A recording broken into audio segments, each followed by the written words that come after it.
A presença hoje é do governador do estado do Espírito Santo, Renato Casagrande, com quem a gente passa a conversar agora.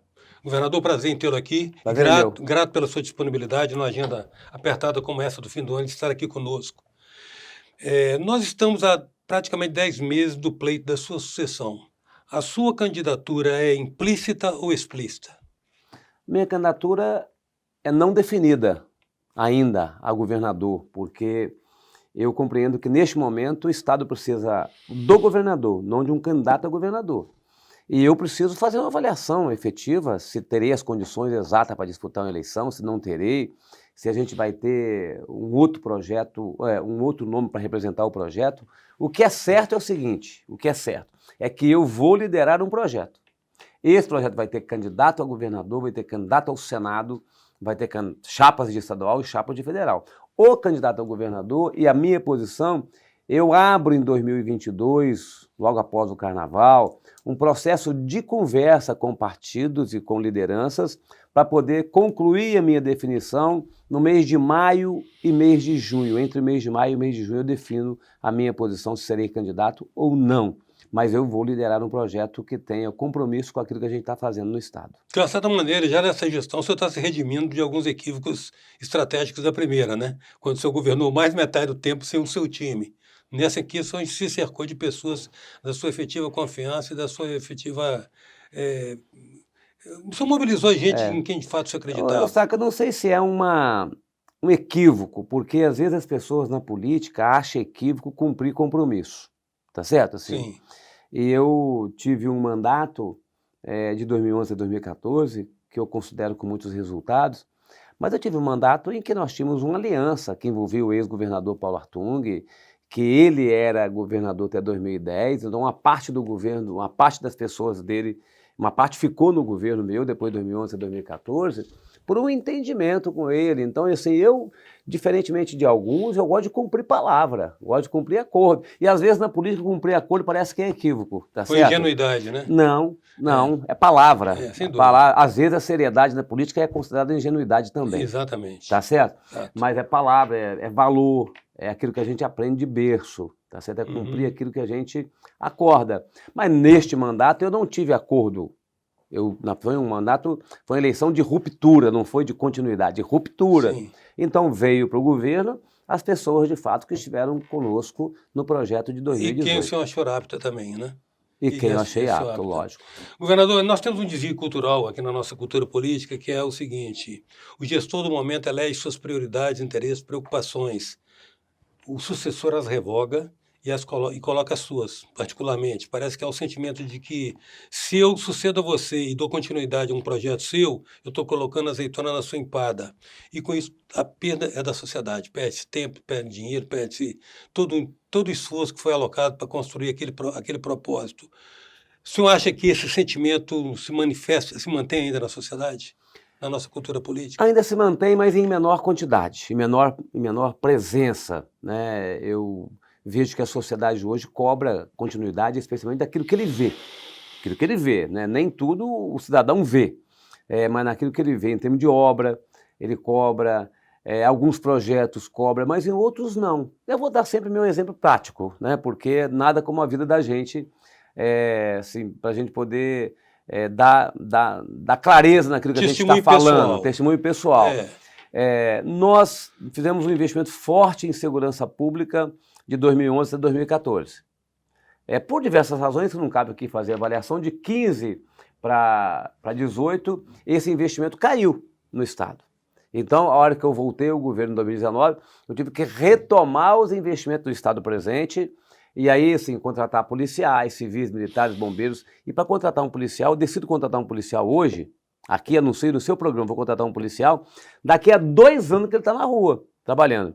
Que é 1 ano para poder fazer o concurso, mais 1 ano de treinamento, tá certo? Então daqui a 2 anos ele vai estar em condições de trabalhar como policial. Então a descontinuidade de fato, não só em obras, mas a descontinuidade de programas e de ação política, isso causa um prejuízo muito grande.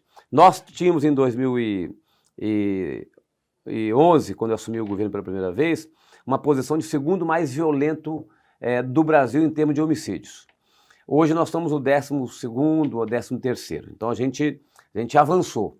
Mas segurança pública é um assunto desafiador, ninguém pode querer fazer política fácil, demagógica com segurança pública, não é um assunto fácil da gente lidar, tá certo?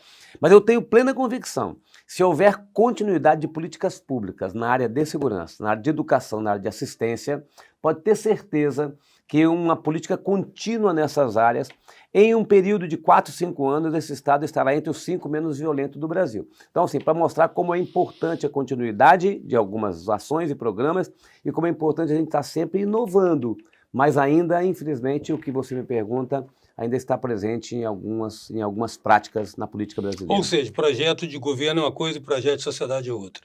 Às vezes é outra, É tá outra. certo? No caso, sua reeleição é implicitamente a garantia de continuidade dessas iniciativas. De continuidade e de avanço, porque assim, nós não podemos achar que a continuidade pura e simplesmente, você passar de um mandato para outro, tá certo? Uhum. É uma coisa boa, tá certo? Assim, o que é bom é você dar sequência àquilo que de fato está dando resultado, mas o mundo muda muito rápido e você tem que inovar permanentemente o jeito de fazer, tá certo? Então, Isso pode ser feito por uma mesma pessoa, pode ser feito por outra pessoa, desde que tenha compromisso com esse projeto. pode ser impessoal, o Pode ser objetivo é impessoal. Lógico. Com que orçamento, governador, sua gestão administrou esse ano e com qual orçamento ele contará em 2022? Nós vamos contar em 2022, assim, vou tratar sempre de duas questões aqui separadas. Aquilo que é custeio, Sim. né? Aquilo que é custeio, O que é pessoal, investimento e investimento. Tá e certo? dívida bancária ainda, né? E dívida bancária. Nossa dívida bancária é pequena no estado do Espírito Santo. O nosso custeio, nosso investimento em custeio, nossa aplicação em custeio e pessoal sempre tem que estar a 90% da nossa receita, para a gente poder manter a receita própria, para a gente poder manter a nossa nota de gestão fiscal, que é a nota A. Okay. Há 12 anos, há 10 anos nós somos nota A na gestão fiscal. Agora, para investimento, eu já tenho todo o recurso para o ano que vem e para os próximos 3 anos. Nós conquistamos um conjunto de investimento, recurso próprio com boa gestão fiscal, recursos de financiamento e recurso de parceria que a gente fez, por exemplo, com a Petrobras. Nós temos hoje mais de 10 bilhões de reais garantidos para investimento. No ano que vem nós vamos fazer 3 bilhões de reais de investimento em infraestrutura no estado do Espírito Santo. Vai ser o maior investimento da história do estado. Este ano já vai ser o maior investimento. Nós vamos fazer esse ano 2 bilhões de reais de investimento. No ano que vem serão 3 bilhões de reais de investimento em infraestrutura.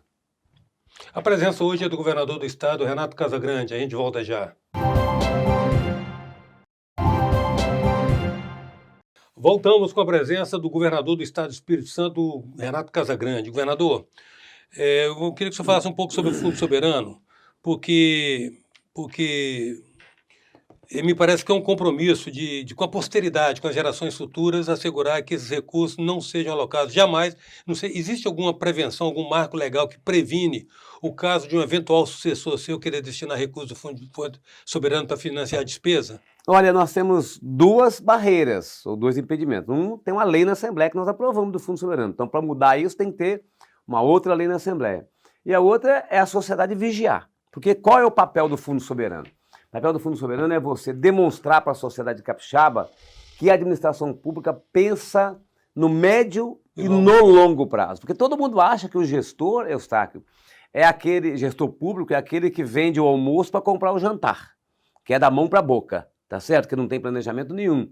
Então nós estamos reservando parte da nossa receita do petróleo, né, para uma poupança intergeracional e uma parte, a maior parte, vai ser para atrair investimentos para o estado do Espírito Santo, seja empresas de fora que queiram se instalar aqui. Mas nesse caso, como subscrevendo capital? Isso, participando como sócio dessa empresa, sócio minoritário, sem participação na gestão, como investidor. A gente investe por 5 anos, a empresa começa a dar resultado, a gente vende a nossa parte, subscreve reabastece o fundo soberano, tipo o lançamento de debêntures. Mas nós contratamos agora uma gestora de fundo de participação e investimento para que a gente possa, então, aproveitar esse recurso para atrair mais atividade econômica para cá e gerar mais emprego e renda para o estado do Espírito Santo.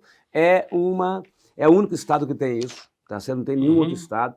E é mais uma garantia de que esse estado ele não quebrará, de que nós não vamos ficar aqui um Brasil, não vamos virar um Brasil que não tem dinheiro para nada. literalmente para nada, tá certo? Porque o Estado é um país Nem desorganizado. alguns vizinhos, né? E nem alguns vizinhos que estão tendo que passar com tanta dificuldade. Muitos vizinhos, pagar salário em dia é a grande obra do governador. Aqui não, aqui pagar salário em dia, naturalmente, como lá também, qualquer outro estado, é obrigação. Mas aqui a nossa obrigação vai muito além do que pagar salário em dia. Governador, o governo do Estado, pelo menos o secretário Tiago Hoffmann, parece que anunciou recentemente, naquela homenagem prestada à conquista da prorrogação dos incentivos fiscais, que vocês estão adotando uma gestão que o empresário, particularmente empreendedor, considera muito racional, que é o seguinte: trabalha com a capacidade instalada ociosa das escolas e compra matrícula, em vez de investir em construir prédio e depois ter gasto de... Aliás, construir o prédio é mais fácil. Difícil depois verdade, depois o colocar para custeio. funcionar. Colocar para funcionar. Há perspectiva de pensar nisso na área da saúde também? Pegar a capacidade ociosa de hospital, da estrutura hospitalar privada? Nós fizemos isso muito na pandemia agora. A gente, ao invés de fazer hospital de campanha, né, nós contratamos hospitais privados. Estavam ociosos mesmo, tá certo? Ampliamos a parceria com os hospitais filantrópicos e nós fizemos investimento nos nossos hospitais. Mas a decisão que nós tomamos é muito melhor do que a decisão de construir um hospital de campanha. Quando a gente decidiu não construir um hospital de campanha, parecia que o mundo ia cair na nossa cabeça, porque gente de má fé, mas também gente de boa fé, de boa intenção, defendia o hospital de campanha, porque ficavam com medo que não ia ter vaga de hospital. E nós dissemos o seguinte: não, o hospital de campanha é um dinheiro que é como um dinheiro de aluguel, né? O sentimento que a gente tem é que um dinheiro que você aplica, mas depois você não fica com esse resultado. Você tem que desmontar o hospital e pronto, acabou. Sim. Então nós tomamos a decisão de fazer investimentos nos hospitais particulares, porque é muito melhor uma pessoa ser bem atendida num hospital particular, com boa estrutura, a ser atendida num hospital de campanha. Nos nossos hospitais, nós sempre fizemos de investimento também, então a estrutura permanente é muito mais adequada e dá muito mais dignidade às pessoas. Mas fizemos isso e podemos fazer sempre. A gente faz isso ainda hoje, a gente compra leitos. Avaliar custo-benefício, né? É isso, a gente compra leitos de hospitais privados. Governador, aliás, você mencionou o Covid, uma pergunta que eu achei que faltou a imprensa inteira fazer ao senhor. Eu não entendi, inclusive, por que esse descuido da imprensa. Qual foi o seu tratamento? Como o senhor se tratou? Qual foi a receita do seu tratamento? Era que mais importava naquele momento a todo o Espírito Santo. Isso não foi divulgado. O meu tratamento? É o seu pessoal, sua família trataram da Covid? A minha família, assim, a minha esposa foi internada e a minha mãe foi internada.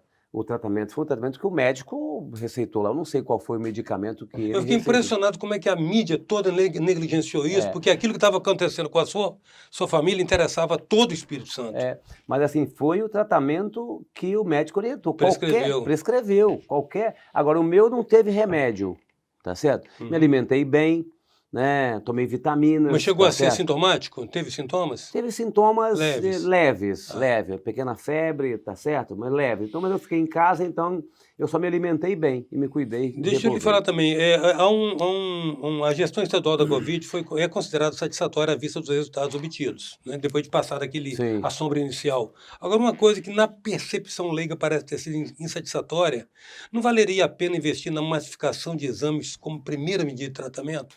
Porque a gente viu gente pagando R$400 por um exame no desespero de um diagnóstico, e isso, enquanto classe média, tudo bem, faz um aperto no orçamento, dá conta. E um pobre? Mas nós tivemos essa dificuldade só no início da pandemia, porque nós não estávamos preparados para a pandemia. Sim, tá certo? Então, com certeza. Então vamos ser bastante francos com a sociedade, né? Assim, a gente imaginou, a gente começou a se preparar. Nós não, o mundo, né? Mas a gente começou a se preparar final de dezembro, início de janeiro, porque a gente viu que chegaria aqui, tá certo? Então a gente começou a se preparar. Mas o nosso laboratório, por exemplo, fazia poucos exames por dia.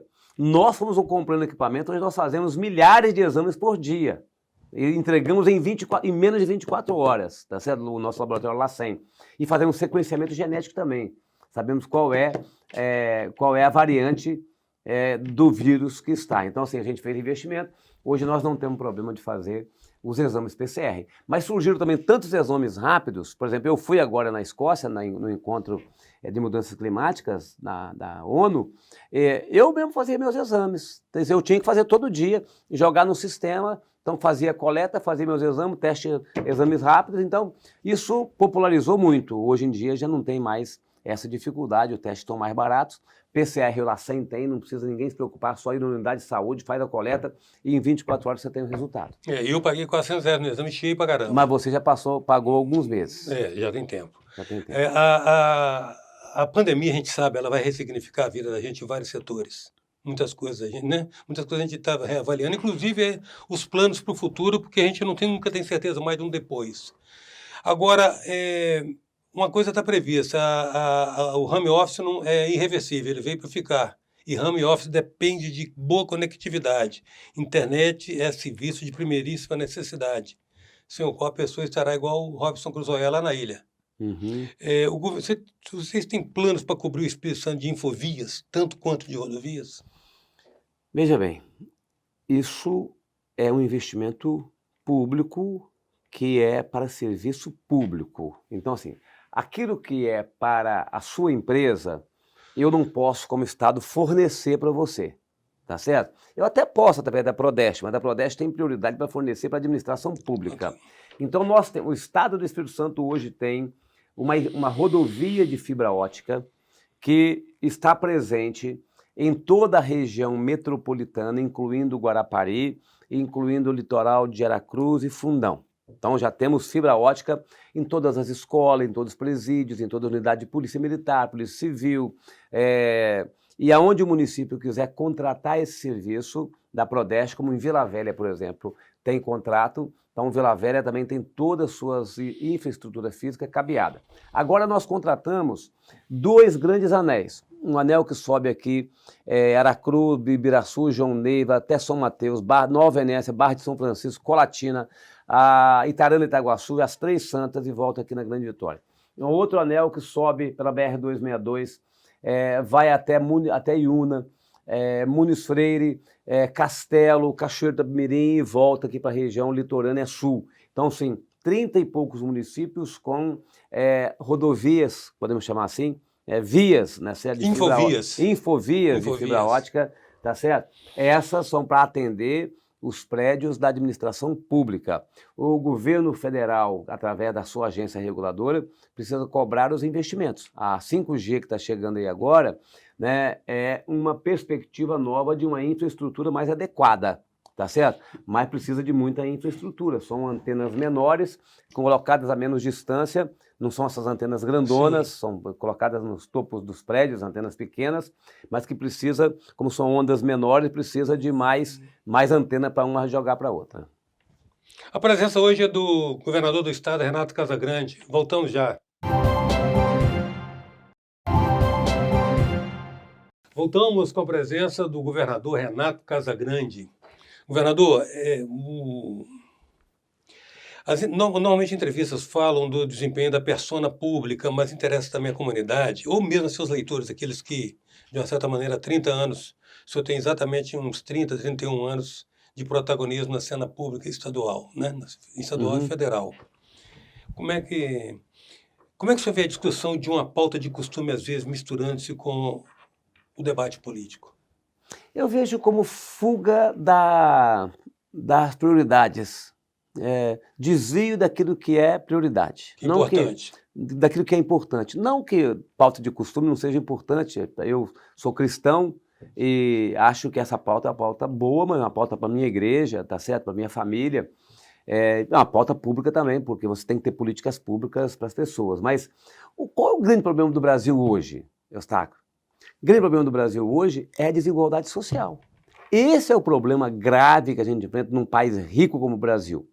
E que a gente enfrenta aqui no estado do Espírito Santo, um país organizado como o nosso. Esse é o grande problema. Muitas vezes a gente se perde em pauta que tem importância para segmentos da sociedade e a gente não dedica um tempo a ter políticas públicas para poder enfrentar a desigualdade social que nós temos nesse país. Então, a pauta é importante, temos que discutir, o governo não pode deixar de ter política. O governo tem que ter políticas públicas para todos os segmentos, mas a gente não pode esquecer aquilo que é prioridade.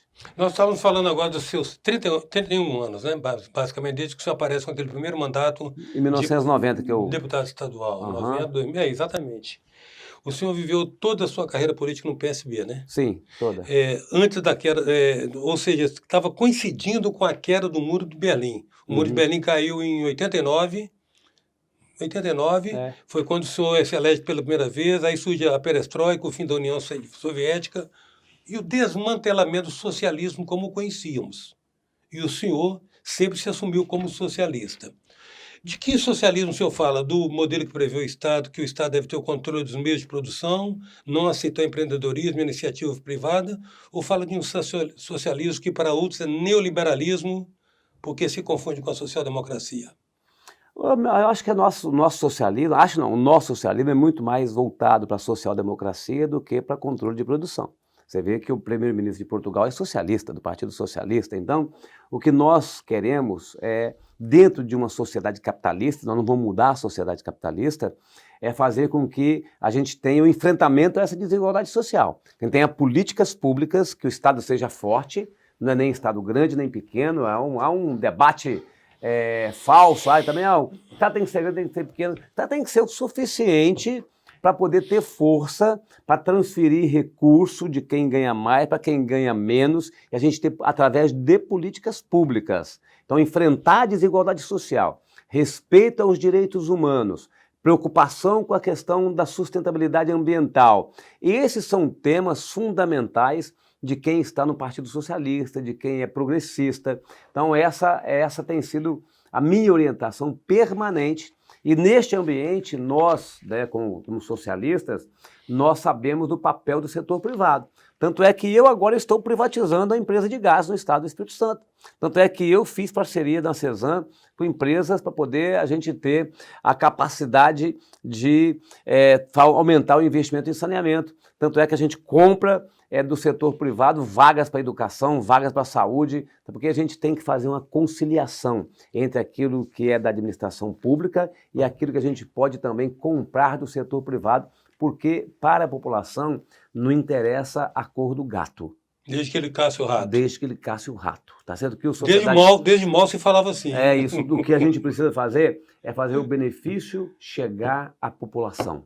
É isso que a gente tem que fazer. Tá certo? E uma pessoa como eu, que tem uma vida sempre no mesmo partido, eu tenho uma preocupação com a desigualdade presente no nosso país e no nosso estado. Acho que as minhas políticas estão voltadas para fortalecer a educação, assistência social, o trabalho de assistência social, para fortalecer todo esse trabalho. O senhor falou a respeito de um Estado forte, não um Estado gigante, não um Estado mínimo. Um Estado forte que esteja presente para reparar exatamente aquilo que o mercado não vai fazer. A injustiça social, a assimetria social, né? Agora, há uma reclamação muito grande sobre o custo e o preço do Estado hoje para a sociedade. Talvez não em suma da carga tributária, mas da qualidade do gasto do Estado. É verdade. É verdade. Assim, a gente tem corporações hoje que dominam o Estado.